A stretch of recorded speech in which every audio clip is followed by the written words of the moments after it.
চতুর্দিকে যেন একটাই আলোচনাটা কি? শেখ হাসিনার ফেরা না ফেরা। শেখ হাসিনার ফেরাটা যেন বাংলাদেশের রাজনীতিকে অনেক বেশি প্রভাবিত করেছে। ফেরা মানে ফেরার ঘোষণাটা এরকম দুর্যোগপূর্ণ আবহাওয়া মানে রাজনৈতিক আবহাওয়া, এবং শেখ হাসিনার জন্য তো অনেক বেশি দুর্যোগপূর্ণ। সেরকম একটা অবস্থায় তিনি নিজেই যখন বলছেন যে এবছরই তিনি দেশে ফিরবেন, তখন সরকার একটু নড়ে চড়ে বসছে, বিরোধী পক্ষ নড়ে চড়ে বসছে। শেখ হাসিনা ফিরলে তাকে জেলে ভরতে হবে, তার যে দণ্ড সেই দণ্ড কার্যকর করতে হবে, এরকম একটা ব্যাপার রয়েছে। আবার আওয়ামী লীগের রাজনীতি নিয়ে বিএনপি ভিন্ন পথে হাঁটছে। নির্বাচনের আগে তাদের অবস্থান, সেই অবস্থান পুরোপুরি পরিবর্তন হয়ে গেছে, সেটাও আমরা দেখছি। ঠিক সেই মুহূর্তে শেখ হাসিনার ফেরা না ফেরা এটা নিয়ে এত বেশি আলোচনা হচ্ছে যে প্রায় প্রত্যেক গুরুত্বপূর্ণ ব্যক্তি এটা নিয়ে কথা বলছেন। এই মুহূর্তে মানে প্রকৃত বিরোধী দলের ভূমিকা যিনি রাখছেন, একমাত্র সংসদ সদস্য যিনি সাবেক বিএনপির নেত্রী রুমিন ফারহানা, মানে এটা আবার আরেকজন সাংবাদিক মন্তব্য করেছেন যে এই মুহূর্তে তিনি প্রকৃত বিরোধী দল হিসেবে রুমিন ফারহানাকেই দেখেন। বাংলাদেশের প্রখ্যাত সাংবাদিক মোস্তফা ফিরোজ এরকম মন্তব্যই করেছেন।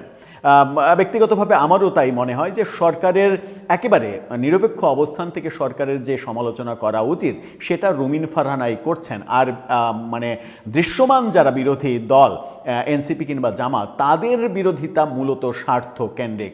তাদের দলীয় স্বার্থ, ব্যক্তি স্বার্থ, ওই নিজের ফ্ল্যাটের পর্দা নিতে হবে, ওভেন নিতে হবে, ওয়াশিং মেশিন নিতে হবে, সরকারি বরাদ্দের সাইকেলটা নিজের নাতনিকে দিতে হবে, অনুদানের টাকা নিজের জামাই এটা ওটা আত্মীয় স্বজন তাদেরকে দিতে হবে।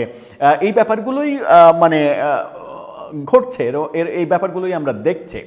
রুমিন ফারহানা শেখ হাসিনার এই ফেরার প্রসঙ্গ নিয়ে খুবই গুরুত্বপূর্ণ একটা কথা বলছেন। রুমিন ফারহানা সাম্প্রতিক সময়ে সাইবার বুলিংয়ের শিকার হচ্ছেন প্রচণ্ড, কারণ জুলাই আন্দোলনকে কেন্দ্র করে যে বিতর্কিত ব্যাপারগুলো রয়েছে সেগুলো নিয়ে তিনি যখন সরব হচ্ছেন, কথা বলছেন, তখনই তাকে দোষর ট্যাগ দেয়া হচ্ছে। তার মানে হচ্ছে যে কোনো ভুল ধরা যাবে না। এখন জুলাই আন্দোলন যারা করেছেন তারা তো ফেরেশতা না, তাদেরও তো ভুল থাকতে পারে। এই যে ব্যাপারটা, এই যে উদার পন্থার ভাবনাটা, এই ভাবনাটা কেন মাথার মধ্যে ঢোকে না? যখন নিজেদের মাথার মধ্যে ঢোকে না, তখন আবার শেখ হাসিনা কিংবা আওয়ামী লীগকে আমরা দোষারোপ করি যে তারা সমালোচনা নেয়নি, তারা কারো কথা শোনেনি, তারা নিজের মতো করে মানে তারা যেটা মনে করেছে সেটাই ভালো মনে করেছে, অর্থাৎ আত্মকেন্দ্রিকতা যেটা, সেই ব্যাপারটার জন্য শেখ হাসিনা এবং আওয়ামী লীগকে আমরা দোষ দিই। কিন্তু একই কাজ আমরা যখন করছি তখন আমরা আমাদের দোষটা ধরি না। রুমিন ফারহানা শেখ হাসিনার ফেরার অধিকার বিষয়ে, আইনি দিক বিষয়ে গুরুত্বপূর্ণ যে কথাটা বললেন সেটা নিয়ে চলুন একটু বিশ্লেষণ করে বোঝার চেষ্টা করি যে শেখ হাসিনার ফেরাকে কেন্দ্র করে আইনি জটিলতা আছে কিনা, তিনি ফিরতে পারবেন কিনা, আইনি জটিলতা না থাকলেও তাকে ফিরতে দেয়া হবে কিনা। থাকবেন পলিটিক্স টিভির নিয়মিত আয়োজনে।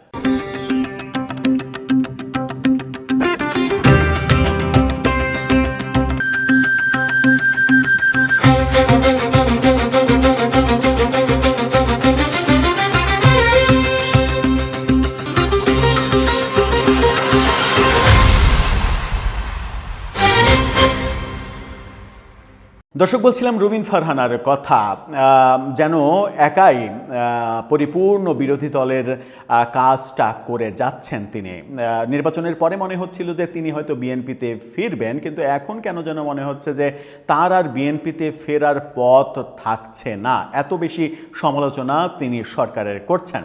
সেই রুমিন ফারহানা এবং মানে ব্যক্তি রুমিন ফারহানা, রাজনীতিবিদ রুমিন ফারহানা নিজের এলাকায় তো বটেই, কথা বলার কারণে, স্পষ্ট উচ্চারণের কারণে তিনি বিএনপি করা অবস্থাতেও কিন্তু সাধারণ মানুষের কাছে খুবই গ্রহণযোগ্য একটা ক্যারেক্টার হিসেবে আমাদের সামনে উপস্থিত হয়েছেন।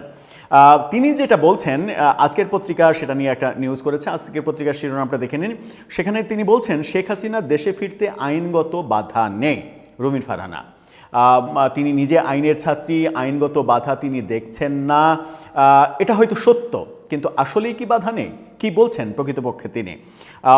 ব্রাহ্মণবাড়িয়া 2 আসনের এই এমপি তিনি বলছেন, ব্যারিস্টার রুমিন ফারহানা তিনি বলছেন ক্ষমতাচ্যুত প্রধানমন্ত্রী শেখ হাসিনা দেশে ফিরতে আইনগত কোনো বাধা নেই, মানে তিনি দেশে ফিরতে পারবেন। আজকে নিজের এলাকায় এক অনুষ্ঠানে সাংবাদিকদের এক প্রশ্নের জবাবে তিনি বলেন আইনগতভাবে অবশ্যই কোনো বাধা নেই, তিনি দেশে ফিরবেন, আত্মসমর্পণ করবেন এবং জামিন চাইবেন, ফৌজদারি কার্যবিধির স্বাভাবিক যে আইনি প্রক্রিয়া সেটি অনুসরণ করবেন। খুবই স্পষ্টভাবে বলেছেন, মানে আইনের কথা বলেছেন যে তিনি দেশে ফিরবেন। দেশে ফিরলে তার যেহেতু তার বিরুদ্ধে যেহেতু বহু মামলা রয়েছে, তিনি আত্মসমর্পণ করবেন, দণ্ড রয়েছে, আত্মসমর্পণ করবেন, আত্মসমর্পণ করে তিনি জামিন চাইবেন, জামিনের পরে তারপরে আইনি মোকাবেলাগুলো তিনি করতে চাইবেন, এটাই তো স্বাভাবিক।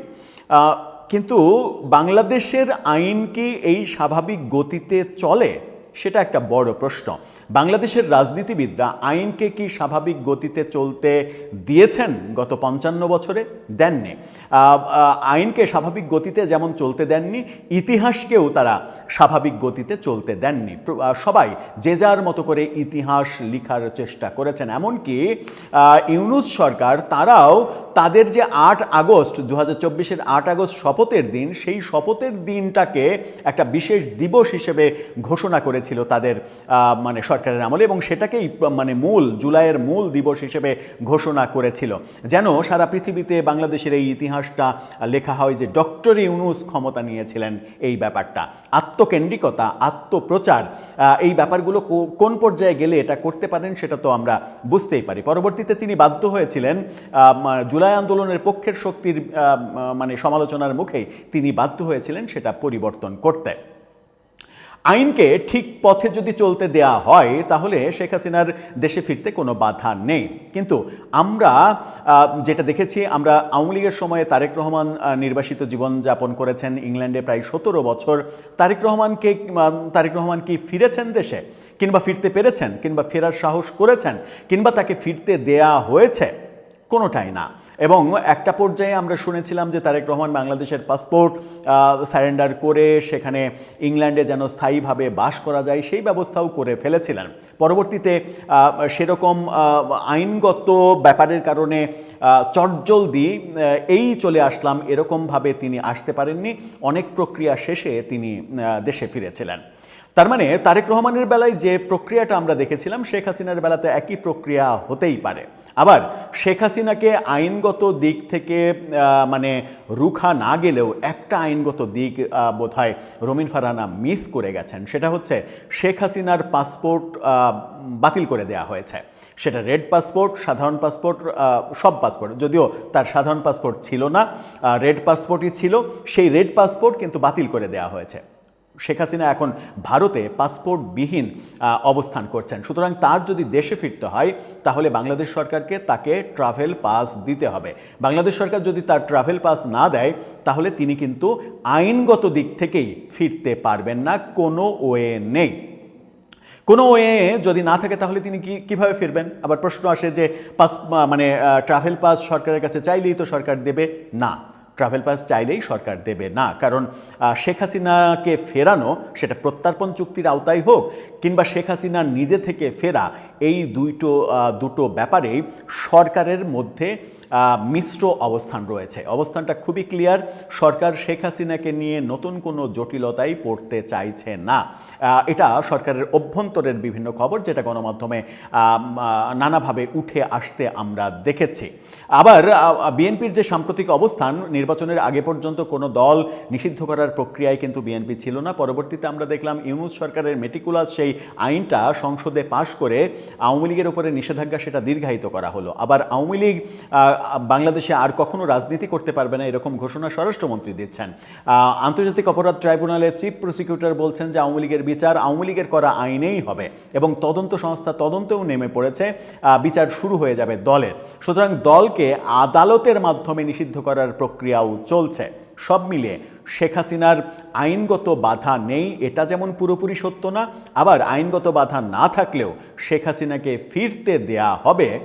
শেখ হাসিনাকে ফিরতে দিলে রাজনীতি যেভাবে উত্তাল হয়ে যেতে পারে সেই রিস্ক সরকার নেবে, এটা ব্যক্তিগতভাবে আমার মনে হয় না। তাহলে কোন দিকে যাবে রাজনীতি সেটা আমার জানা নেই। দর্শক, আপনার সেটা জানা থাকলে কিংবা আপনি যদি সেই অনুমানটা করতে পারেন, জানিয়ে লিখতে পারেন আমাদের কমেন্ট বক্সে।